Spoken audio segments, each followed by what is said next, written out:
Hey guys, how you doing? Welcome back to another Pokemon Unite video featuring Gengar here in the Master Rank, going through the jungle.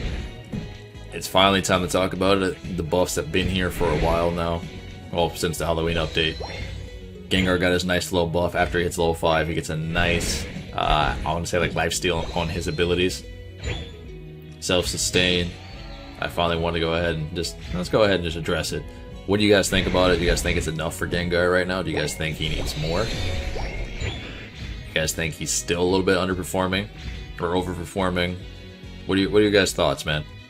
I know there's a lot of Gengar mains out there. I know there's a lot of players who just play Gengar just to, have fun because it's your favorite Pokemon. But you main other Pokemon. I know there's people out here who don't play Gengar because they feel he's too weak. But then there are people who overperform with Gengar, meaning they're very, very good playing Gengar, right? But he's not in a very good spot, as they would say in the tier list, give or take. I, for one, think the buff for Gengar is a new quality of life. You know what I mean? It's really, really good. I think it's been needed for a while.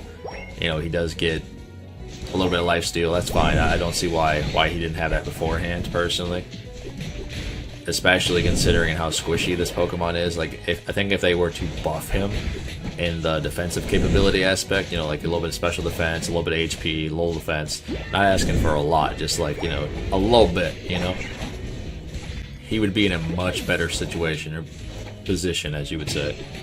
Now, I don't think he's in a bad spot. I think the Gengar players who are really good with Gengar shine.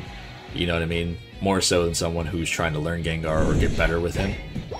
Because there's a huge difference right there, and there's a huge difference when it comes to group play and solo queue, regardless of what Pokemon you're playing in that aspect. Let's just talk about like the average player, for example. Everyone has their favorite mains, everyone has their favorite Pokemon they like to play, or Pokemon they don't want to play. Brand new player to Gengar, you may feel like he's overpowered, or you may feel like he's super squish, and he just dies instantly. But then there are the players who've been here since day one, or the players that really enjoy Gengar for what he is, and they feel the buff is very substantial to his playstyle, his play kit, and everything. I, for one, think the buff is nice, right?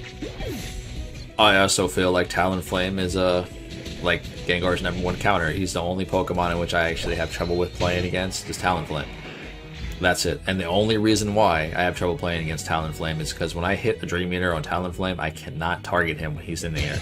Like, hence that death that just happened to me right there. If I was able to click him while he was in the air, I would have lived and he would have died because Dream Eater just blew him up. And that mindset. But I can't deal damage to him when he's in the sky. So, in that aspect, I think he's like one of the hardest counters to Gengar outside of heavy crowd control. And I mean heavy crowd control when you're playing Sludge Bomb Hex, for example. Or Buddy Barrier in that aspect. Just heavy CC counters every Pokemon, right? But other than that, I think Talonflame, probably Wigglytuff, I think give the Gengar the hardest problem right now. And sometimes for me, that's just the lack of defensive abilities Gengar has, like statistic-wise, stats. There should be no reason why Wigglytuff should be able to 1v1 you. You are a DPS, she is a support. You know what I mean? But at the end of the day, we all know how strong Wigglytuff is. She can build certain items and just dominate you inside lane and or game. It happens. But, boys, we're playing Gengar.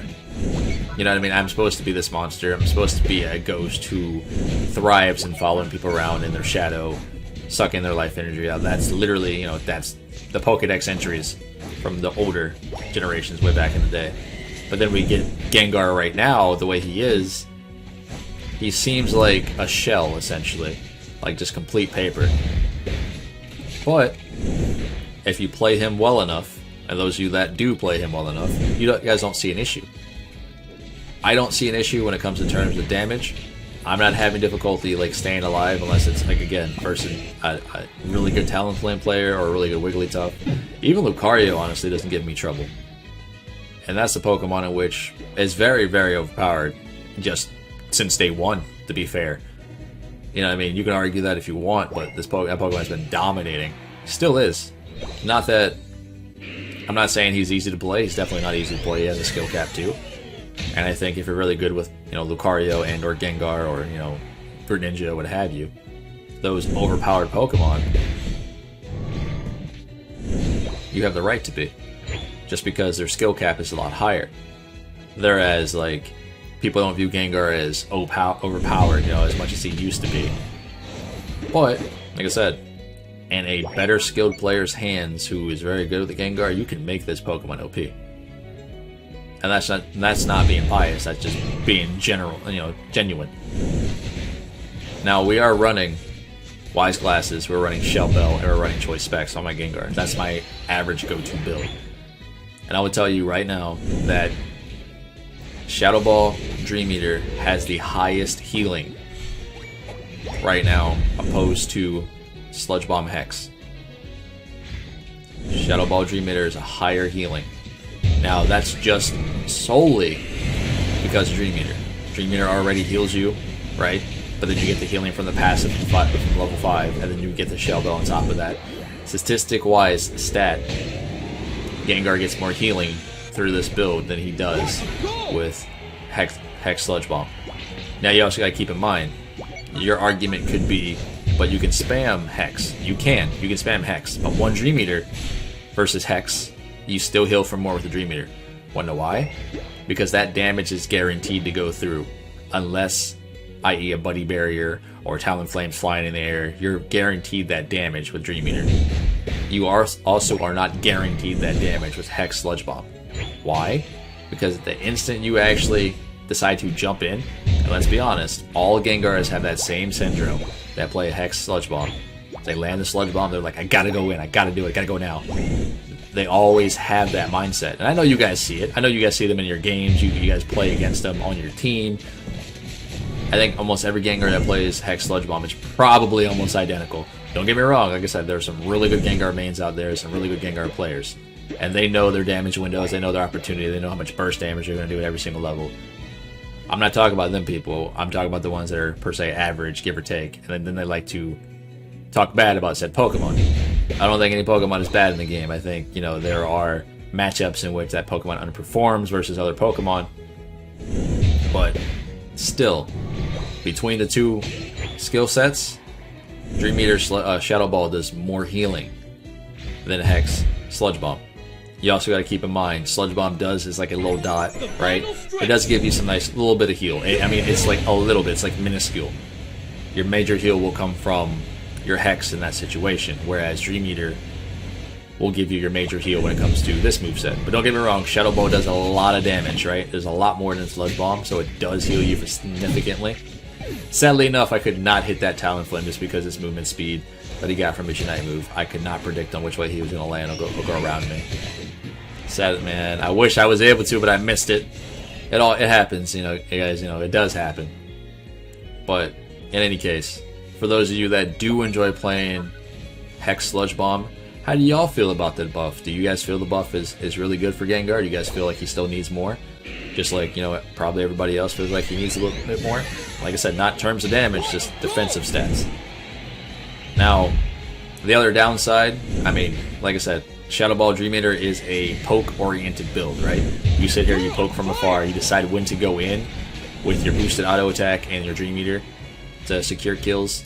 Whereas Hex Sludge Bomb, it's, like I said, it's a mindset thing. As soon as you slam Sludge Bomb with somebody, you just want to go in. And then what happens? You end up getting deleted because you're paper as it is. And then on top of that, everybody and their brother is running Buddy Barrier or some form of shield, or you jump into a team fight and you have a Snorlax, you have a Slowbro, you got every single CC possible that's going to lock you down. And then your damage seems like, well, now I got to wait for my cooldown to come back up, you know?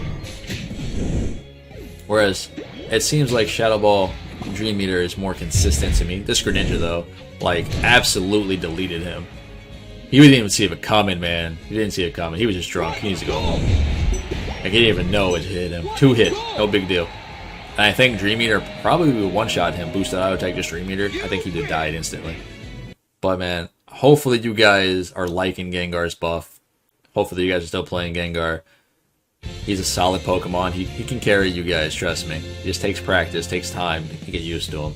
This has been Pawse Plays, man. Hopefully you guys smash that like button, come join the Discord. Take a look at my other video for the Nintendo Switch giveaway. Giving away at the end of the month, boys. I'll see you guys the next time. I'm out.